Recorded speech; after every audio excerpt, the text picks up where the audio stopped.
I'm Shorn. Welcome to The Green Room, the LA Times video series focusing on California's cannabis, commerce, and culture. In this very special episode of The Green Room, we're tackling the topic of mental health by revisiting our conversations with pot-smoking Marines, marijuana moms, and a couple of professional athletes who say the herb has helped them heal. This is The Green Room. Do you feel like if everything had been legal? Listen, I used it in one fight against Andre Galata. I broke his eye socket, his cheekbone, his back, and I said, wow, I should have used this earlier. In the years since the sun set on his legendary boxing career, Mike Tyson has been many things. You might have seen him play a fictionalized version of himself in The Hangover. You might have downloaded his podcast, Hot Boxing with Mike Tyson. So my drinking got out of control when I got money. And then, yeah.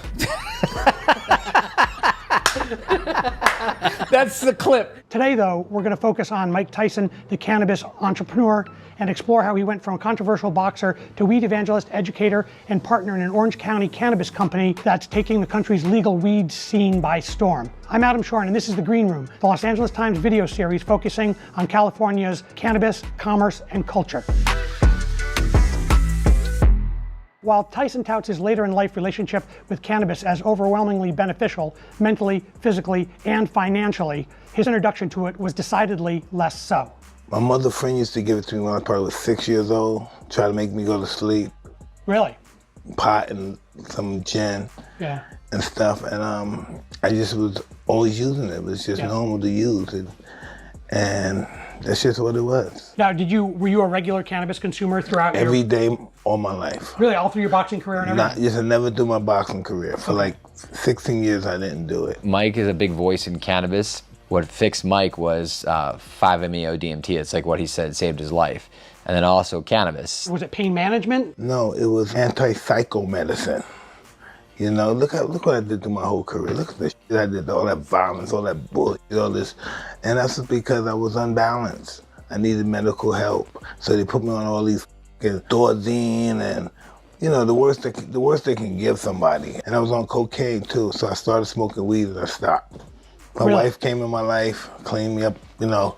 We had relapses and stuff, but it was a process of getting clean. Yeah. And I just smoked. No more liquor, anything. He gives a voice, he's very brave. And so you're trying to destigmatize and educate. The only way you can do that is when you have big voices doing that. Feeling like they've cracked the code on the successful celebrity cannabis branding, Tyson and Chad Bronstein are now looking to grow Tyson 2.0 by launching like-minded sub-brands. The first of those, which started rolling out to dispensaries in late September 2022, is in partnership with the flamboyant, boa-wearing, and recently retired professional wrestler Ric Flair. I've been using cannabis, the edibles, for 3 years. Edibles for 3 years, because I thought you had like a longer relationship with cannabis and pain management and all that. But no. You got on edibles to get off Xanax. It sounds like your relationship with cannabis kind of came just a little while before your business relationship with cannabis came about. How did that? Well, what happened was somebody gave me some cannabis, right?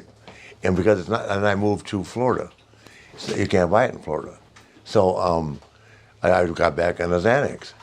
But as soon as I met Chad, and I had access to the stuff, and I got back on the edibles. When Chad called you and said, "I'm thinking of a Ric Flair sub-brand as part of the Tyson 2.0," what was your original response? Well, I said yes because I'm a fan. I was going to do it. He has the biggest fan, especially from African Americans. You know, he's the man. I respect him so highly. I've met him in the past, and I have the most respect for him. How long ago did you make the deal with the Tyson 2.0, and how has it been since then? It's been 6 months, maybe 7 months, and within a month I'll make as much money as I would have made my last year of wrestling. Wow. Everything in life has got to be moderation, and I'm the last guy to practice that. Moderation is not a word I understand or ever have. But with this, it's moderation, and it's fun, it's recreational, and I didn't realize how popular it was because I just hadn't stopped to take time and look back on it. It's very popular.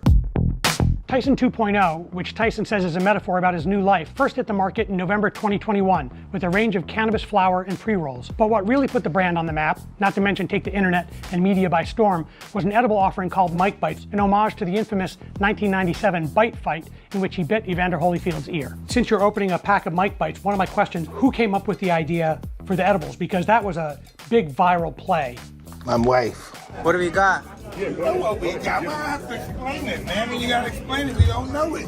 What is it? Mike Tyson. We made more money selling this, I guess, than my $3 million fine for biting the devil. Yeah. In a surprise move in advance of the holiday season, Mike Tyson and his cannabis brand have announced a partnership with Evander Holyfield. It's the most wonderful time of the year.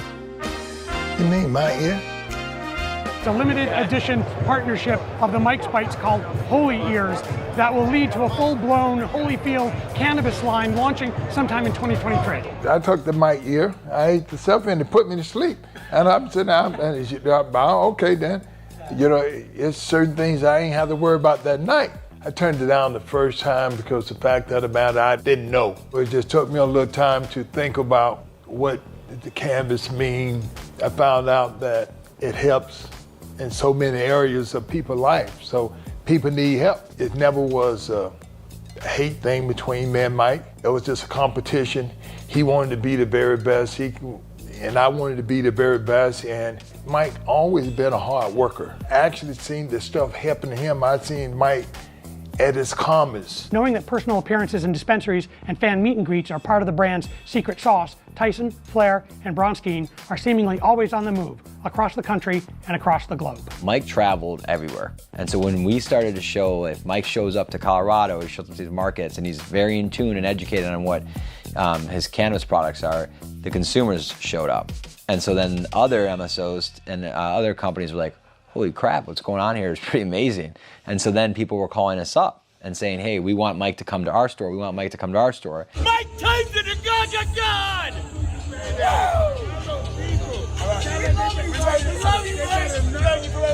You guys are super busy, all of you, flying all over the place, doing personal appearances and talking to not just fans of your original careers, but your current careers in the cannabis space.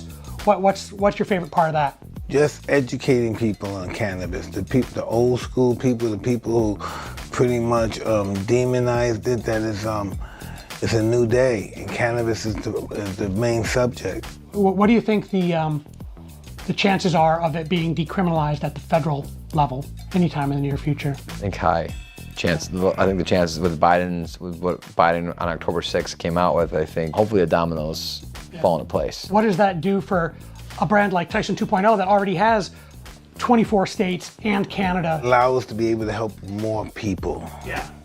That's what it's going to be. All this is about helping people. Yeah. Charities and everything. You know, the bigger this is, the more we can help. You know, one thing when we started this, Mike's big thing was, you know, focusing on people that we discussed earlier that are incarcerated for it, right? So we're doing one with Breathe With Me, which we're doing tomorrow. We're actually going to an event, and we're backing that. We've done a few other charities, and we're, you know, getting as much involved as possible through over the next year. You know, the key was, like Mike said, get the company growing, and now we are. So now we're able to really support and help out. How different is the stoned Ric Flair than the non-stoned Ric Flair? You have to ask them. I don't remember. Fairly entertaining. It's just such an uncanny difference. Mike Tyson off cannabis and Mike Tyson on cannabis. Completely My different. children don't like me and my wife don't like me off cannabis. They love me on cannabis. Yeah. So that tells you I like on cannabis the most. Yeah. Do you feel it makes you more the original It makes me authentic Mike Tyson? I have patience, I'm kind, I'm considerate, and that's why my family likes me to smoke.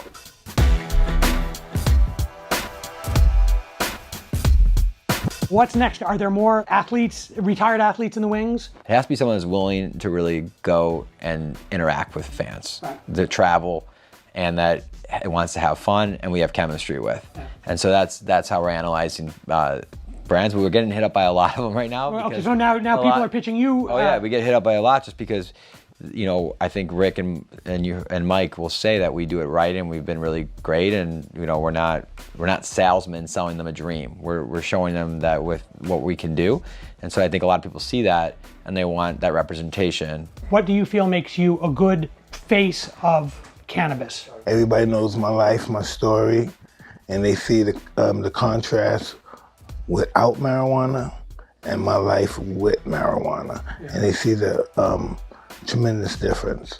Can you see Tyson 2.0 being sort of like the William Morris or CAA of cannabis brands? No, I look at it Standard Oil for celebrities. Okay. I can't wait to sit down with you in 5 or 10 years and recap the Standard Oil of celebrity cannabis brands era. Hey, only the universe is willing.